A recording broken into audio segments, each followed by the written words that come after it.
এখন আজব চিকিৎসালয় সময়মতে আহে ডাক্তৰ আহে ৰোগী দৰৱ দিবৰ বাবে নাথাকে ফাৰ্মাচিষ্ট সৰপথাৰ সমজিলাৰ অন্তৰ্গত উৰিয়ামঘাট আদৰ্শ চিকিৎসালয় এয়া স্থানীয় লোকে বিগত বহুদিন ধৰি ফাৰ্মাচিষ্টগৰাকীৰ বিৰুদ্ধে অভিযোগ উত্থাপন কৰি আহিছিল পলমকৈ আহে কৰ্তব্যলৈ ৰোগীক দৰৱ দিয়াত গুৰুত্ব দিয়ে মোবাইলত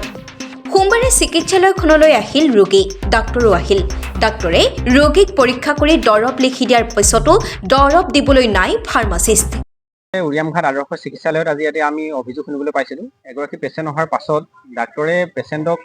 চিকিৎসা কৰাৰ পাছত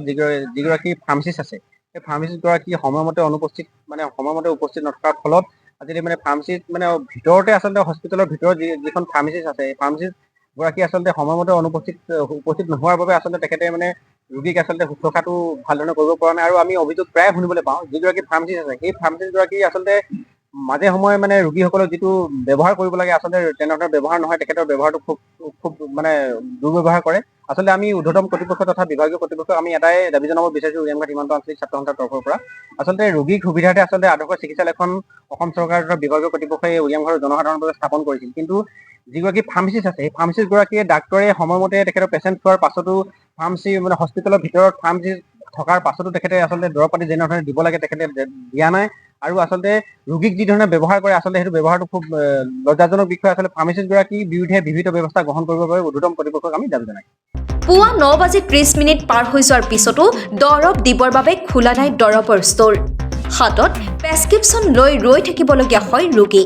বহুবাৰ ৰোগীক তথা ৰোগীৰ অভিভাৱকক গুৰুত্ব নিদিয়াৰ অভিযোগ উত্থাপন হৈ আহিছে উৰিয়ামঘাটৰ পৰা মঞ্জিত গগৈ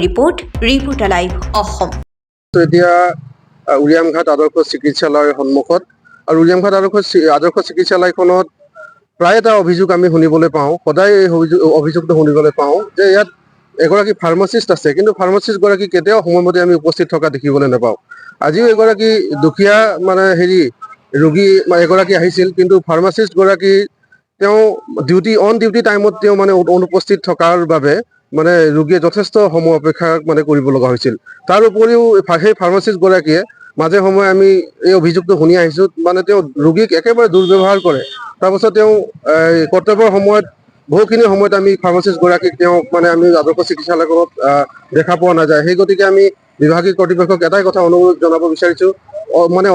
অনতিপলমে সেই ফাৰ্মাচিষ্টগৰাকীক বিহিত ব্যৱস্থা গ্ৰহণ কৰিব লাগে আৰু লগতে এটা কথা মই অনুৰোধ জনাব বিচাৰিছোঁ উচ্চতম অথবা বিভাগীয় কৰ্তৃপক্ষসকলে মাজে সময়ে উৰিয়ামঘাট আদৰ্শ চিকিৎসালয়খনত পৰিদৰ্শন কৰি জনসাধাৰণৰ কল্যাণৰ অৰ্থে পৰিচালনা কৰাটো আমি আহ্বান জনাইছোঁ ৰিপৰ্টাৰ লাইভ